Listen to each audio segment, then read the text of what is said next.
Doctor Sunita Nandal कक्षा 12 के लिए पदभाग में उमा शंकर जोशी की कविता लेकर आई हूँ। बगुलों के पंख और छोटा मेरा खेत चौकोर। बगुलों के पंख के रचयिता हैं उमा शंकर जोशी। इनका जन्म कब हुआ? 1911 में।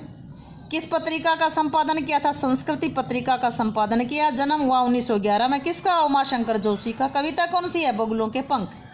इनका निधन कब हुआ? 1988 में। उमा शंकर जोशी ने कालिदास के किस नाटक का गुजराती में अनुवाद किया था? विज्ञान शाकुंतलम।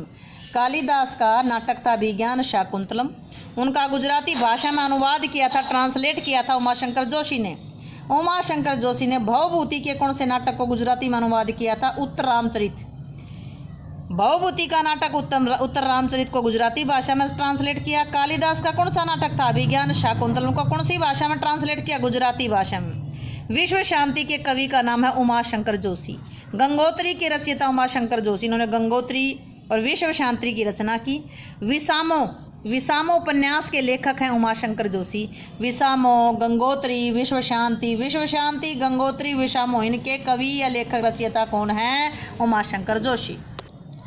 शहीद किस विधा की रचना? शहीद कहानी है। छोटा मेरा खेत कविता में किसके अंकुर फूटने की बात कही? शब्द के अंकुर। यानी कवि जो कविता लिखेगा तो शब्द के ही अंकुर फूटेंगे, शब्द में से कुछ निकलेगा। बगुलों के पंख कविता में किस वक्त की सतेज श्वेत काया तैरने की बात कही है? सांझ के समय जो आसमान सफेद बुगले तैरते हैं तब का जिक्र है। उमा शंकर जोशी को किस महत्वपूर्ण पुरस्कार से सम्मानित किया था? भारतीय ज्ञानपीठ पुरस्कार से। छोटा मेरा खेत कविता में किसकी रोपाई? क्षण की, एक पल की।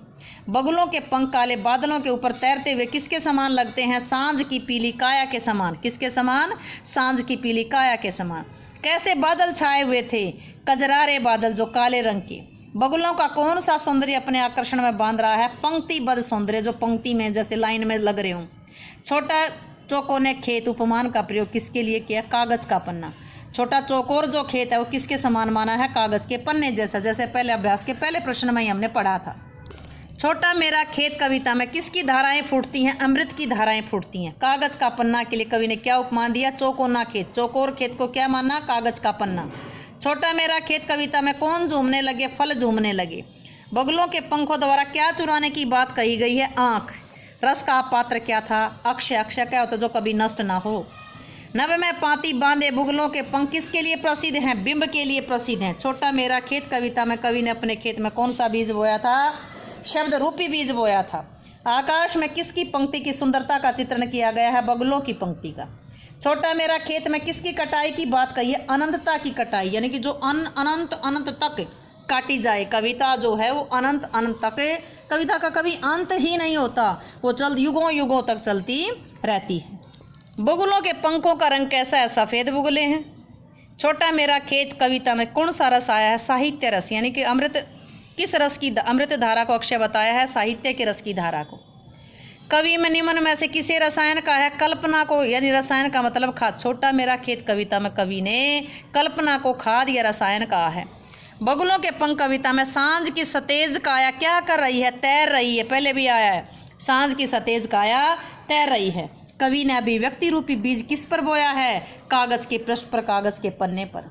कवि का छोटा खेत किस आकार का है? चौकोना है, 4 कोनों का है। लुटते रहने से जरा भी कम नहीं होती रसधारा। साहित्य की रसधारा लुटते रहने से जरा भी कम नहीं होती।